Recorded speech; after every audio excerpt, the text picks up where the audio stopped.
Kuala Lumpur, seat of Malaya's central administration, is a prosperous, bustling city, unlike most other Asian capitals. It is a well-run, modern, clean city, whose fanciful architectural styles vary from mosque-like office buildings to Victorian gingerbread buildings. Soldiers from England's Worcestershire Regiment crowd the sidewalks, with people from every nation in the East.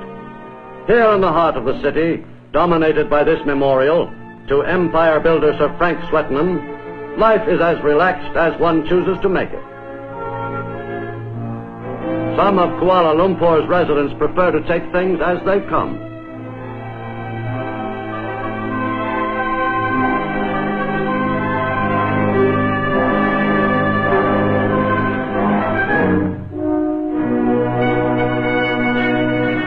Of the greatest importance in Kuala Lumpur, as everywhere in Malaya, are the Chinese.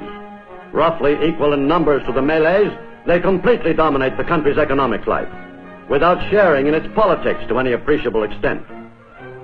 Throughout Kuala Lumpur, the Chinese way of life is everywhere in evidence.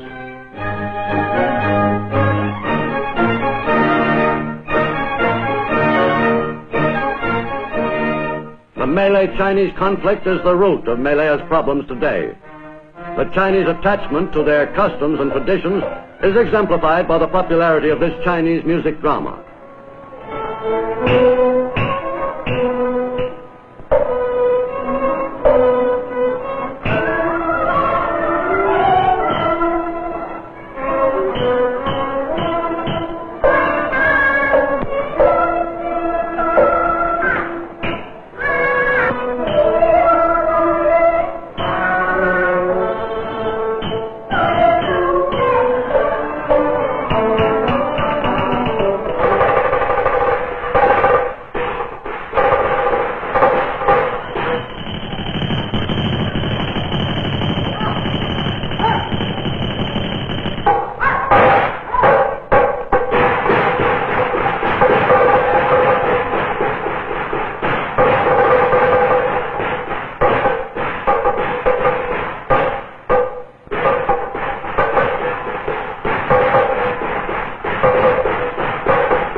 Today, responsible Malay and Chinese residents of Kuala Lumpur are working with the government to convince their followers that both sides will profit from an equally shared Malayan citizenship.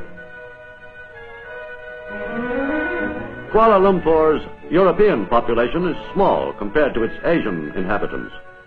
Estate managers in from the jungle for a brief visit know many of Kuala Lumpur's civil servants and government officials, who form a small, tight group in this tropical outpost. One of the favorite meeting places for the capital's white residents is the Coliseum Bar.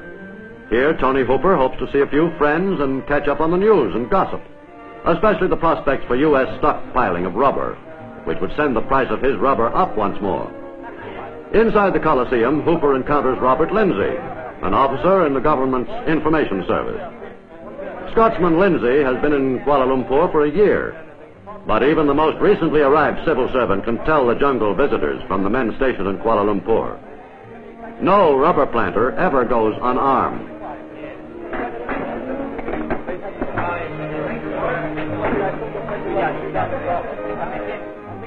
Lindsay plans to spend a few days at Fraser's Hill, a comfortable resort hotel 66 miles from Kuala Lumpur in the jungle.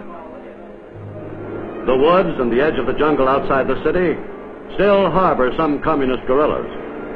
Although the underbrush has been carefully cut back from the winding road to prevent a close-range ambush, the car bearing Mr. and Mrs. Lindsay is convoyed by armored vehicles on the alert for signs of trouble. The convoy must slow up at each hairpin turn, making it an easy target for terrorists. On this road, Malaya's last High Commissioner was ambushed and killed on his way to Fraser's Hill. The Lindsays arrived safely at the Maxwell Arms, the Fraser Hill English-style pub. The entire club is in the middle of primitive jungle, undisturbed for centuries. Yet the pleasant cottages and well-kept golf course have the quiet suburban atmosphere of any American country club on a summer weekend.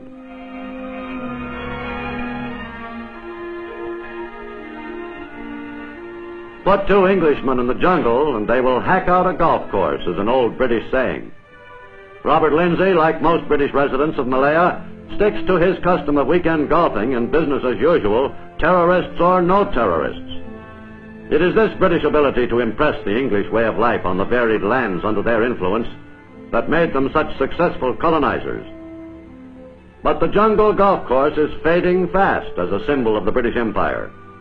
Today, Lindsay and his associates are strongly in favor of self-rule for Malaya.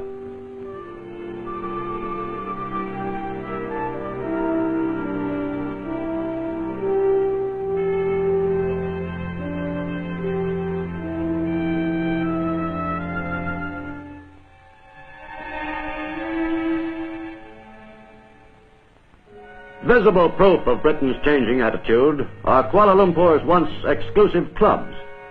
Formerly restricted to Englishmen only, these august institutions were recently opened to Asians for the first time in Malaya's history.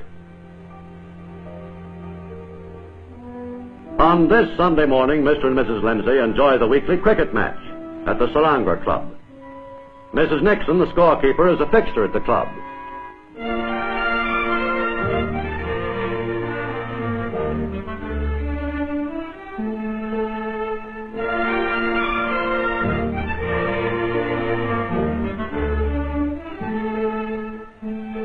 The order to admit non-Europeans to what once was the stronghold of British colonialism was a revolutionary move, but the majority of resident Englishmen supported it wholeheartedly.